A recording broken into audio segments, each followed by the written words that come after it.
की भी इच्छा रखते हैं एक बार पुनः, क्योंकि यहाँ पे इस वक्त हजारों की भीड़ उमड़ पड़ी है।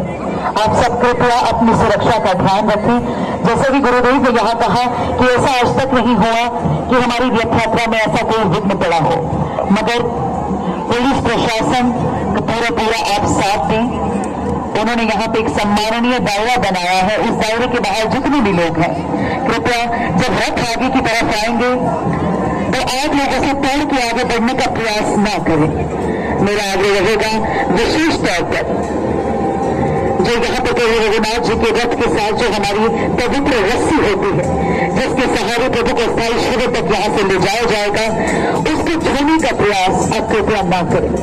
पुनः मेरा आप सभी से आग्रह है कि हमारे देवी देवता, हमारे 18 करोड़ अपनी सह में इस वक्त अपने पूरे आवेग के साथ, अपनी शक्तियों के साथ प्रभु श्री राम के सानिध्य में अपनी उत्सुकता को व्यक्त कर रहे हैं।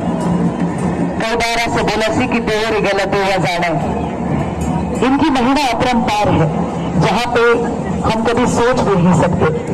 कई बार ऐसा होता है कि हम अपने जीवन में इतने मशगूल हो जाते हैं कि अपनी स्मृति संस्कृति, अपनी देव परंपराओं को भूख स्थान पर रखते हैं, परंतु हमारे देवी देवता ये एहसास कराने में भी देर नहीं लगाते कि आप हमसे भी शुरू हैं और आपका अंत भी हम पर ही है। 18 करोड़ों की पावन भूमि और हमारा ये कुल्लू का दशहरा, बस थोड़ी ही देर में आप यहाँ पर प्रभु श्री रघुनाथ जी के जयकारों से प्रभु रघुनाथ जी को उनके स्थायी शिविर की ओर लेकर जाएंगे।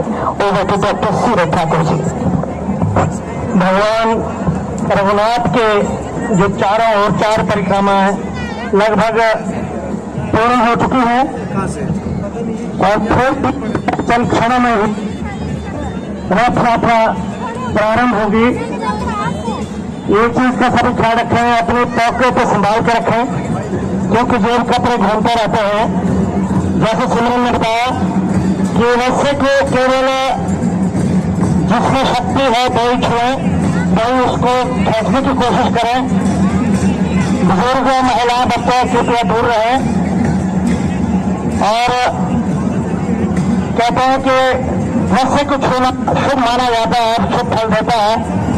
आप रस्से को अस्थायी शिविर में जाकर भी उनको स्पर्श कर सकते हैं, अपनी आस्था को व्यक्त कर सकते हैं, अपने आप को सुखी बना सकते हैं, आशीर्वाद प्राप्त कर सकते हैं। परंतु यहाँ वही जो सेवक है और जो नौजवान है, वो ही केवल इस रथ यात्रा को, के रस्से को